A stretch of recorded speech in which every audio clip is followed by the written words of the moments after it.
את לא תצליחי באמת אם את לא מסכימה להיראות טיפשה בהתחלה. כי הצלחה לא מתחילה במחיאות כפיים, היא מתחילה במשהו מביך.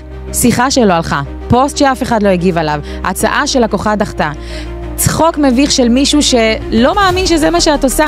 כולנו רוצים לדלג על זה, אבל אנשים מצליחים לא מדלגים, הם חוטפים סתירה, נושמים וממשיכים.